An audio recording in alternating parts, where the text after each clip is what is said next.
Este é o Inova Social Vozes.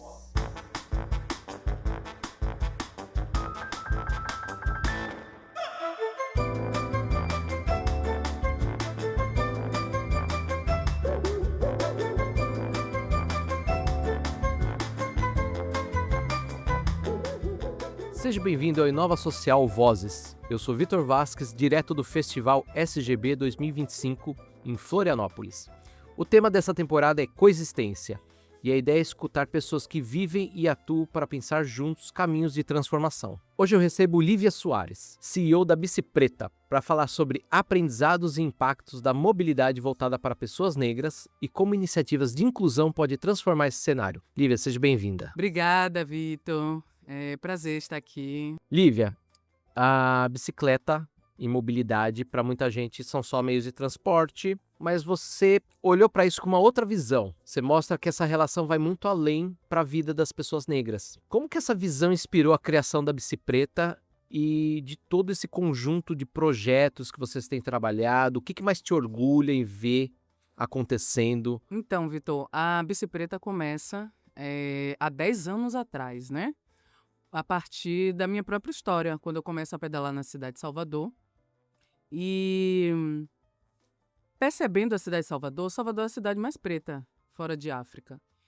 E eu fui percebendo nesse lugar, né, de pedalando muito sozinha há 10 anos atrás, né, que eu ia para grupos de pedais e, na sua maioria, eram homens brancos, aos quais as narrativas, pautas, eu não me conectava. Mas aí a gente está falando de um eixo Salvador, cultura preta, pessoas pretas, 80% da população preta.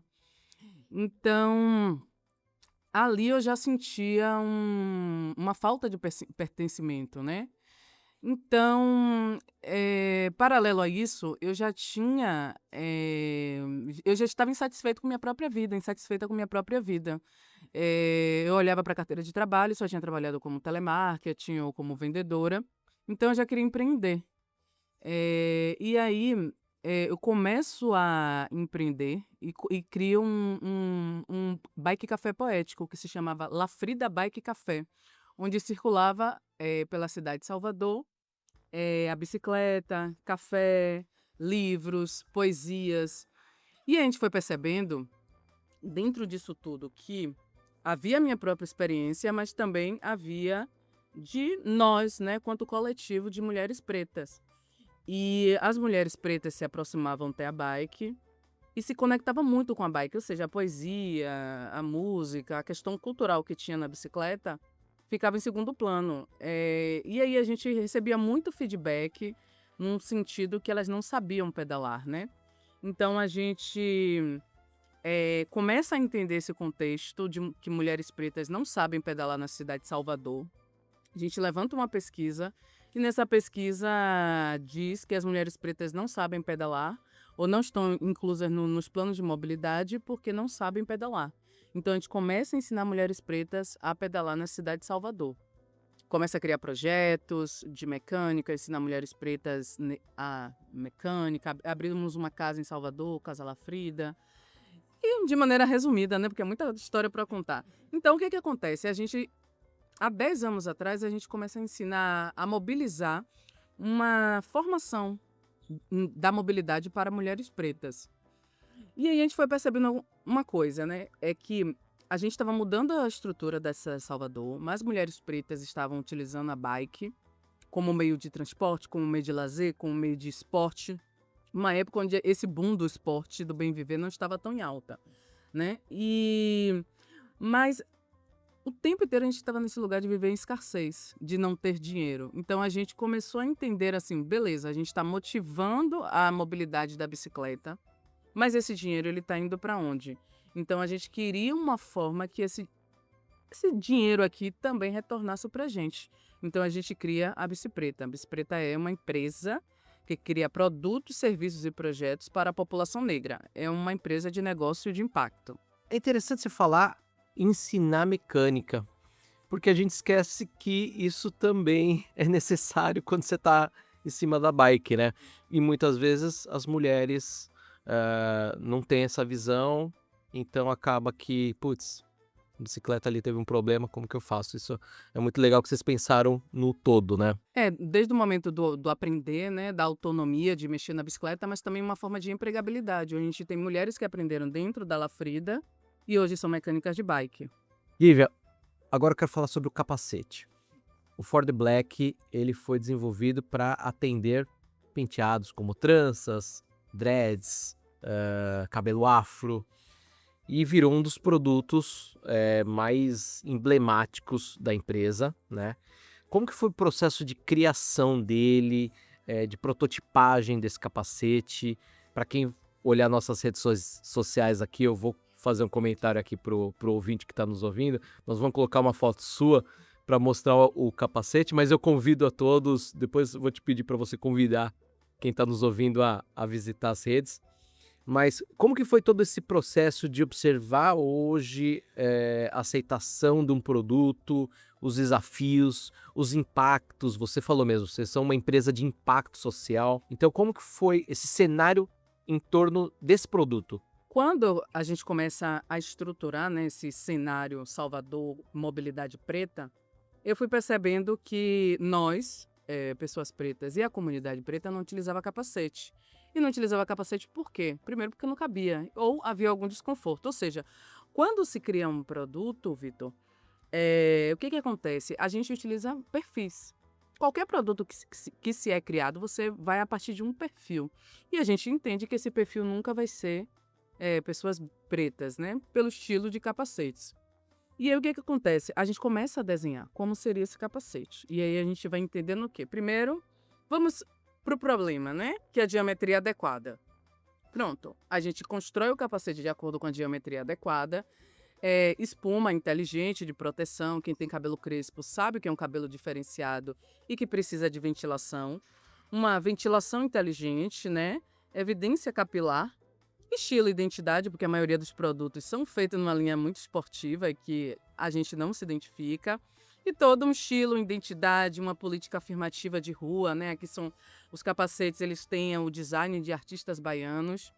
E voltando à Bahia, Salvador, a grande dificuldade que a gente teve, produzir um produto no Brasil nessa complexidade é muito difícil. Um capacete. Tanto é que os produtos, eles são nesse perfil.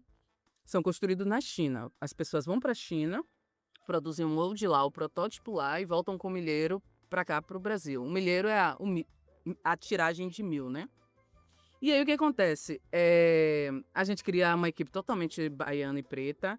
Então, essa foi minha maior dificuldade, encontrar maquinário e profissionais nesse setor.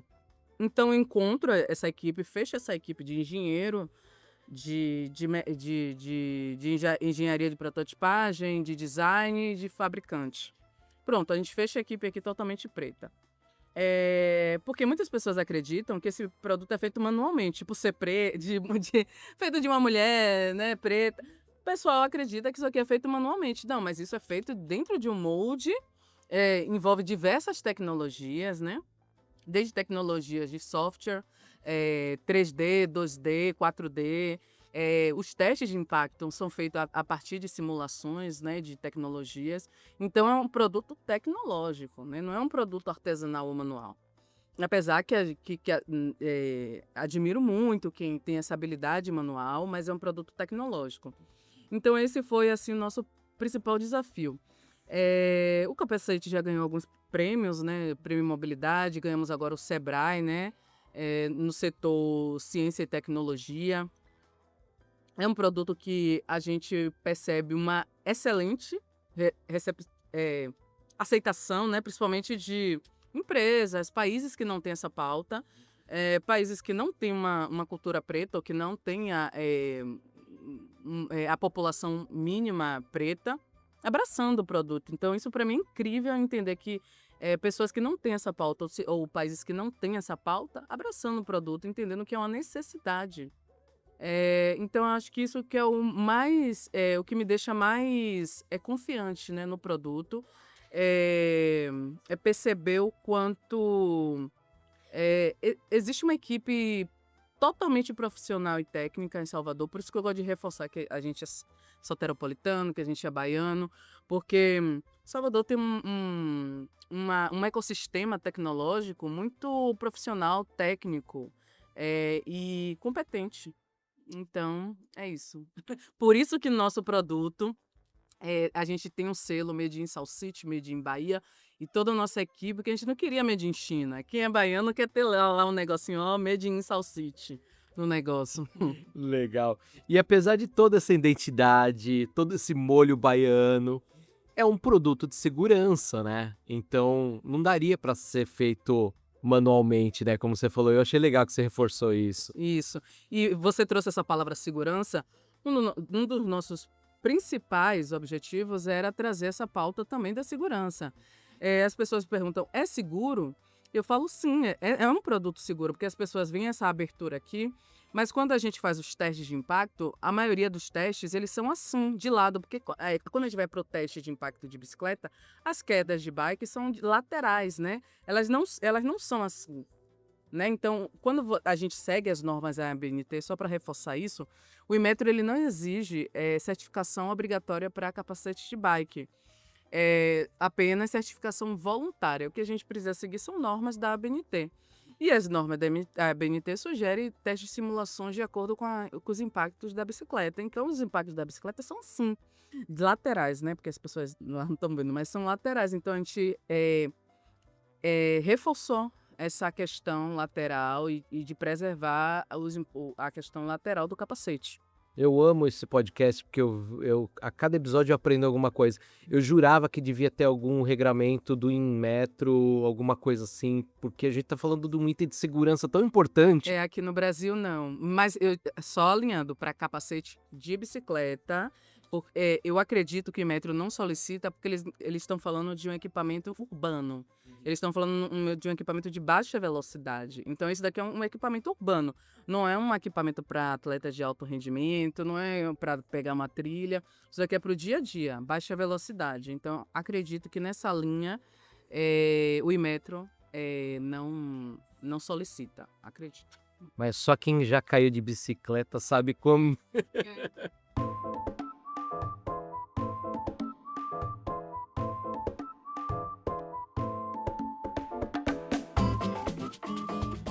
Falando de futuro, tá, Lívia? Eu queria escutar um pouquinho de como que você pensa o futuro da mobilidade para pessoas pretas no Brasil. Quais são os desejos da Lívia para esse cenário? O que ainda falta para esse cenário?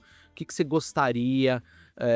Porque muitas vezes não depende só de vocês. Vocês estão com um projeto incrível, um produto incrível, mas é um ecossistema enorme, né? Eu queria escutar um pouquinho o coração da Lívia, o que ela desejaria para esse cenário. Então, eu tenho visto uma mobilização muito bacana da bike, né, nacionalmente, não só em Salvador. Há 10 anos, quando eu comecei, só tinha nosso coletivo, nosso movimento de pessoas pretas. Então, hoje eu vejo pessoas pretas líderes de organizações, de UCB, de Ciclocidade, que são organizações, as maiores organizações de mobilidade do país.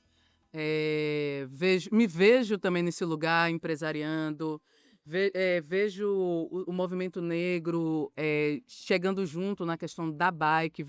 Teve agora o maior fórum, né, de mobilidade antirracista em Salvador, onde pautou as questões de mobilidade preta, de periferia. Então, eu tenho visto um movimento muito, muito massa.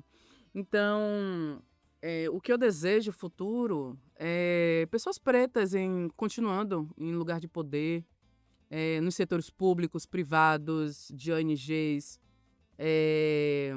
Percebo um futuro mais inclusivo também. E eu vejo parte desse presente também acontecendo para imaginar esse futuro. Mas pessoas pretas em lugares de poder na mobilidade, pessoas pretas pautando a mobilidade em lugar de liderança. Para a gente encerrar, Lívia, o Festival SGB 2025, ele está pautado num tema que é a coexistência. Na sua visão, coexistir com impacto social é? A gente se movimentar de forma segura com nós mesmos, né? Eu acho que pensar nesse corpo que que está coexistindo ao mesmo tempo, né? Mas pensar de uma maneira individual para pensar em forma coletiva, porque às vezes a gente está num lugar tão coletivo de impacto para o outro que a gente precisa também estar nesse lugar de impactar nós mesmos. Então, acho que coexistir também é trazer esse lugar de olhar para o próprio corpo, de olhar para a própria mente também. Mulher, muito obrigado por essa potência que é você. A gente conversava aqui antes de começar a gravar e você é uma pessoa incrível, o projeto tá incrível, parabéns. E eu queria agradecer por ter participado dessa conversa. E o ouvinte, a gente se vê no próximo episódio. Até lá, tchau. Sigam a Bici Preta.